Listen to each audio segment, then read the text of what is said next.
everything is done by mind, not just the body. So that's why our team is called Power Mindset. And it's great to be here. I hope some of you will inspire a little bit. You don't have to inspire everything and go and rule the world tomorrow, but there's a little inspiration could be helpful for you. So, I think now you realize that life is very unpredictable. We don't know what happens anyone at any time. And life always doesn't go like all the way from down to start up. And life always goes like, some of life is maybe little bumps, but some of life could be deep, really down and come up and like that. And when I'm talking here, possibly if you know me, maybe you're thinking of many national and international television programs. Maybe you are thinking of the real estate business that I do. Maybe old records and climbing the mountains.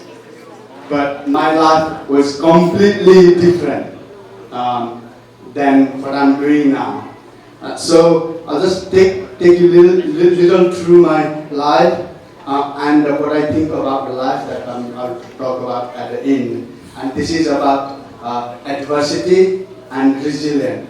And please relate to your life, and that might be helpful with my life, but also other of my colleagues' life as well. So I was born in a cow shed in a Rompa district, and very remote part of the village. I went to school barefoot, took about 45 minutes one way. Then I learned how to write in a wooden plank with a chalk stone. I was in year 5, I was given an English test paper, and I couldn't be able to write my name in English. Then my parents got married at age of 11. Then I grew up in a Maoist uprising where the main uprising, civil war started, as you know, and more than 17,000 people who lost their lives. Somehow, I fell many times in school. I fell in class 8.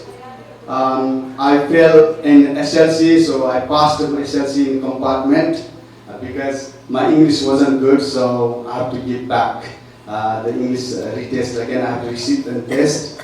But somehow, from our village, I was able to pass the SLC, the first person to pass the SLC from my village.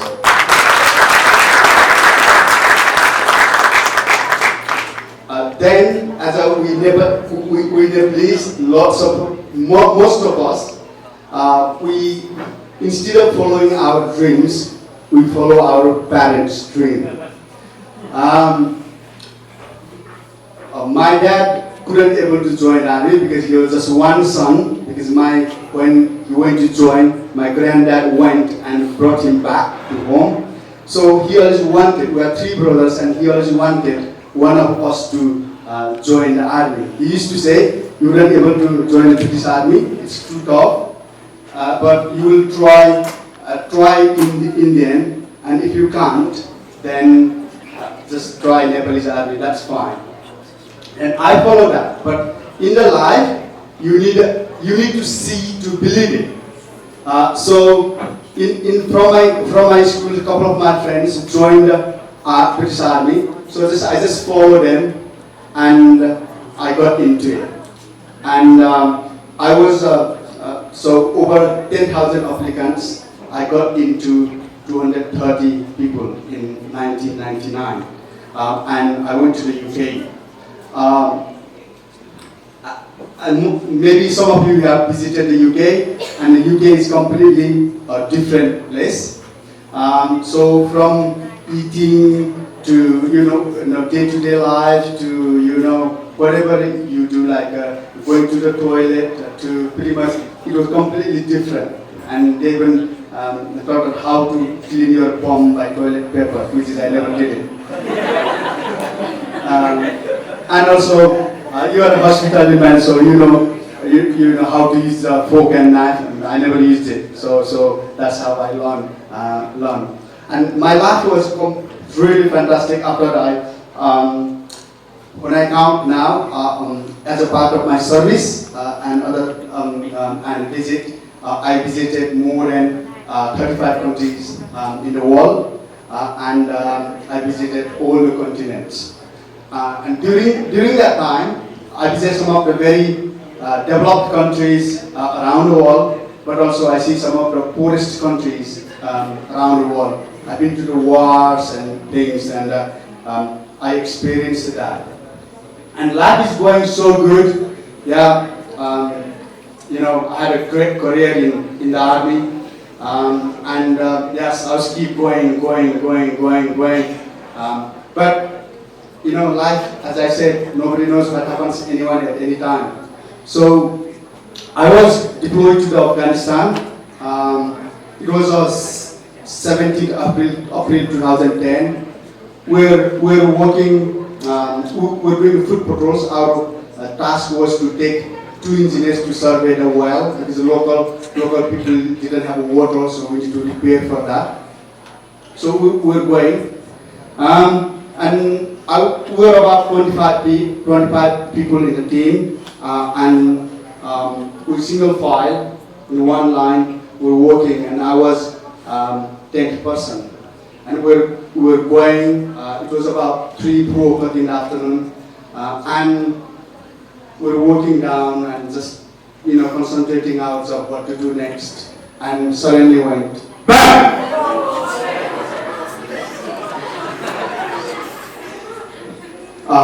Then my life changed in a blink of eyes. I looked down to my right legs. It wasn't there. I looked to the left. It was there, but it was shattered with the bone and skins. And I didn't know what to do. And my friends patched me up, called a heli, and sent me to the hospital. And I was thinking of, at that time, I was thinking of my friends, because in the battlefield, your family is at home, so only the people who can save you are your friends. We say, you watch my back, I will watch your back. That's what we say. And that's how we look after each other. An army is one of the biggest teamwork you have to work on. After that, I think about my families. And when the parents give a blessing to their children, says, "Jasto gati sora, त्यस्तै फर्केर eyes." And that hurt me a lot. I cried many times because I couldn't be same for my wife and children, but my parents. So it was very sad for me. Then whatever happened, life has to move on. So clock doesn't stop ticking, so life has to move on. Then I went back to UK, and my struggle began. I used to go to the parties, and they used to say, "Bichara, यो किन आएको होला यो पार्टीमा, यो खुट्टा नभएको पनिलाई पनि रमाइलो गर्नुपर्ने, घरमा नबसेर किन आएको होला." And that's the what, even it's in the UK, that is the what, that our concept towards the disability. And I thought, keep telling me, one day I will prove you wrong. So I was keep going, and by the time I was sometimes so stressed, I used to control my emotions by alcohol and drugs. Drugs is like a medication drugs, not in UK we call drugs. So medicines and alcohol. And one point I was drinking so much that I used to feel sicky like this. And I thought, I'm going to die soon. And yeah, that's fine. If I die myself, that's fine. But you know, we all please from one person. There's so many depends on you. My brothers were still in the college in Kathmandu. We had just moved to the Kathmandu from Europa. I got a very little son. So no, I'm not gonna die. You know, I want to do something, but I didn't know what to do. So one day, I had an opportunity to go to skydiving because I was a bit of suicidal mode. I used to see like those and you know, how you could put a rope on to hang yourself. I used to see the breeze and how can you jump. But when you are not mobile, it's very hard for you to, you know, kill yourself as well. So I was always thinking, and to going to the skydiving, I had two agendas. One thing is, even I was in the military, I never done a parachute, so I want to experience that. Second thing is, half of my body is gone. If another half goes, that's fine, you know, in the history. That's what I thought. And we went up 15,000 feet in the sky, and the plane drove upon, and the wind is just so hard. And I looked down, and you could see the cloud. When you see the cloud, I was scared. Even you want to die, you are human, so you're scared. So I scared, and I jumped down. Once I jumped down, once I landed safely on the floor, I realized that, to be honest, if you don't have legs, still you can do the things. I had a very little confidence. And the confidence doesn't come from abracadabra, ka-ching, helicopter magic, go and rule the world. It's not like that. Confidence comes from very little things. So, initially, it was hard for me to go to the toilet myself, brush my teeth myself because my hands was also injured. So, just dressing you up yourself. So it's the little things that matters. And when you accomplish the one thing, it gives you little confidence. And I give you an example. When you, in the morning, I think you feel that if you brush your teeth and have sip of tea, it feels good. But if you haven't brushed your teeth, you get lazy and drink the tea first. It doesn't taste that good. You know, so it's every little thing works. Even I give you another example for how little things work. So my friend up there, so we argued something, and he said something not nice to me, and I also said not nice to him, and we didn't like each other. So, you know, he pushed me and I pushed him. Oh, that wasn't enough. So, you know, he used the stick and hit me, and I used that, another weapon, and I killed him. That's how the little things matter. You know, in life also, positive thinking is the really little things you consider. So think about treating well to your friends. That helps.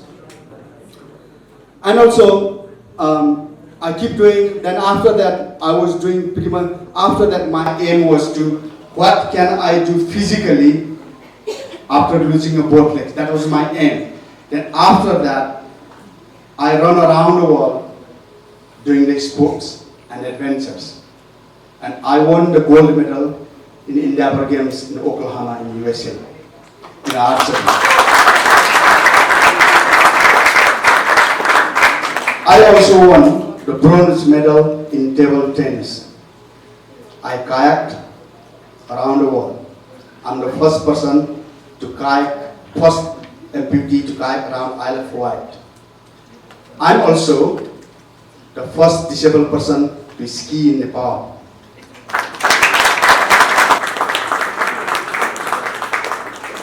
I hold the world record for climbing the mountain above 6,000 meters by double MPT above the roof.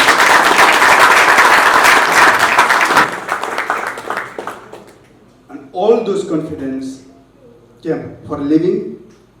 I run my real estate business in UK. But once you have confidence in one place, it shifts in your life, in our life, and it moves around and you can do things. And now, for me, I see the sky is the only the limit. There's no limit at all. You can do whatever you like to do. You might do different ways. So from now, I give example. Sagar sir came from through wheelchair. I came from my legs. Some of my sisters here, they are with the crutches. You got a lift, we came down. So it's about adaptation. And I believe that life is all about adaptation. We have to adapt our life according to the time and situation to be successful. Those people who can adapt their life according to time and situation, and those people will fall behind, and tomorrow they won't exist. That's what I believe in. And now I believe that I can reach the top of the Everest. I'll just give you one example. So we as a human being, we couldn't run enough to explore the world, around the world. So we designed the roads, cycles, motorcycles, cars for the land, and a boat and ships for the sea. And for the sky, we designed the aeroplane and rocket. Now we can go to another planet. And we are the human. We are so intelligent that we made that possible. No one made it possible. So we are so intelligent than we think. So climbing Mount Everest, I think, is not it's possible. So that is the reason why I started first. And I started testing myself. I climbed many mountains around the world and in Nepal. So now I came here for training, and we went to climb Mount Zulu Far East, which is 6,058 meters. That's why I come here in Nepal. Me, the guy born in a cow shed, who doesn't have legs, doing those things, and you are great position that you can achieve much further than me and than other people. And as I said, the sky is the limit. And life is all about challenge. Facing a challenge. There's two things you can do. When you face to something, you can run away or challenge it. But you must challenge it. When we challenge it, we learn from it. We learn from. Now I got a Mo and Savannah. They came, when you challenge, you meet people like this. When you challenge, you meet like a cancer. When you challenge, the other inspiring friends. And when you challenge yourself, because I challenge myself, that's why I'm coming to see you here. So when you challenge yourself, you learn. And that challenge gives you experience. The experience gives you confidence, and confidence is everything. If you don't have confidence, you might be the most strongest person in the world. You might be the most intelligent person in the world. But if you don't have a positive mindset and right mindset, you can't do anything. So it's all about mindset, not just the body. And I give you an example. Let's say, think about Prime Minister of Nepal. How much does he use his legs to run the country? I think people can run the countries from the wheelchair. And that's what I believe.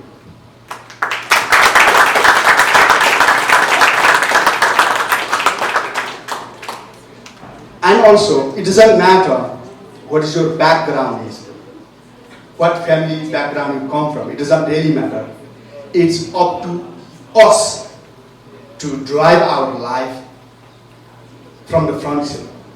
We shouldn't let drive our life by other people. It doesn't matter what other people say. Just think yourself and do whatever you like to do. If you listen others, so many people will tell you different things. And what you're gonna do, what the decision you're gonna make. So it's all about recognizing ourselves and who we are. And because if I forget where I'm from, how I was, then I'm not Budha Magar. I'm trying to be someone else. I can't be the cancer. When God made us, it made us the one individual with the different talent and different quality. So we need to recognize ourselves who we are. And we must love ourselves. That if we don't love ourselves, nobody will love us. And no one is perfect. I wasn't perfect. I'm not perfect. But I do love what I do. And by one person, you can change the world. One of the examples I want to give you, I was supposed to climb Everest in 2018, and Nepal government banned double amputees and the blinds. So, what we did, with a colleague of mine, went to the Supreme Court and filed a case. And won. This is not just one person's right of climbing a mountain. It's the 1 billion people's right of climbing a mountain.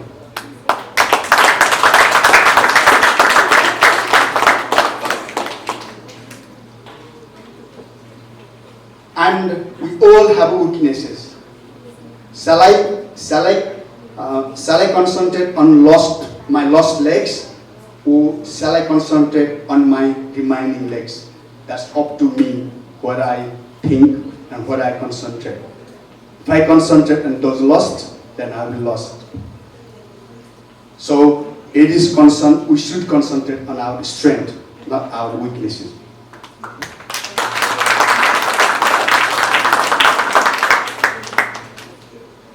So it's all about us.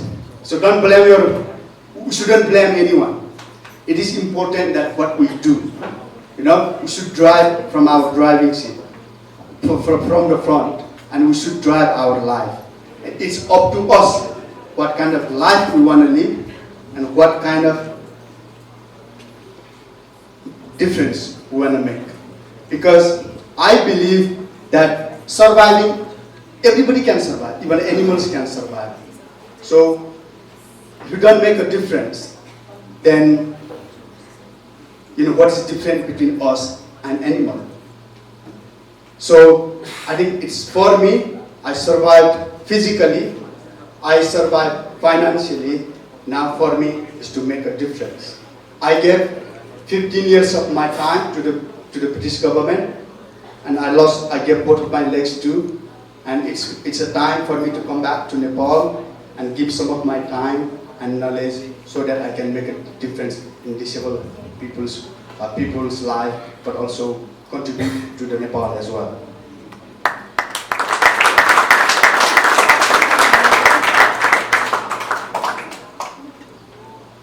So I just want to tell you a little bit about Mount Everest, why I want to climb. So it's always been my dream.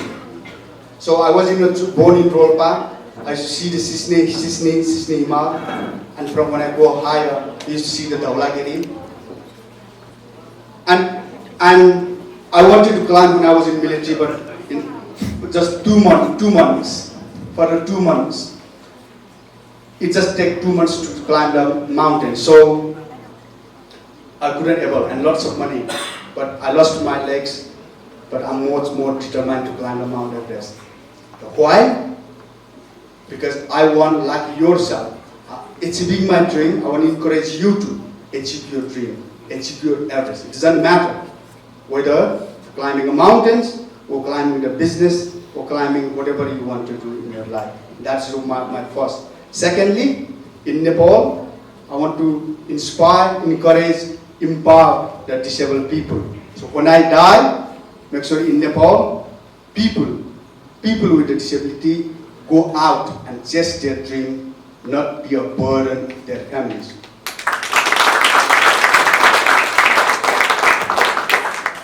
Thirdly, lots of my veteran colleagues, they even have old limbs. They couldn't able to move their life forward. So they need a little bit help. And I'm helping through the military charities. And fourth, when I was climbing, nobody was climbing. Nobody double amputees above the knee were climbing. So we designed some of the legs in America.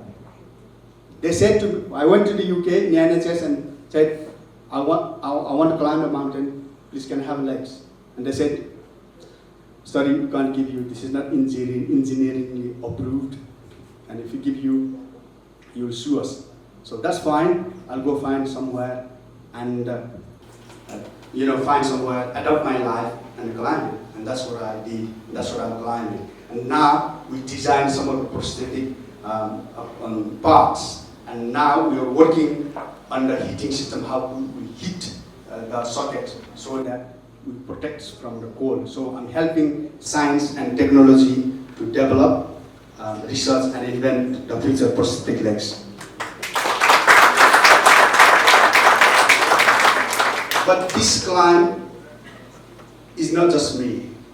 It's about the companies who can showcase their products on the top of the Everest in one of the extreme conditions and top of the world. That's another giving them opportunity. And finally, this is not just me. It's about Gurkhas.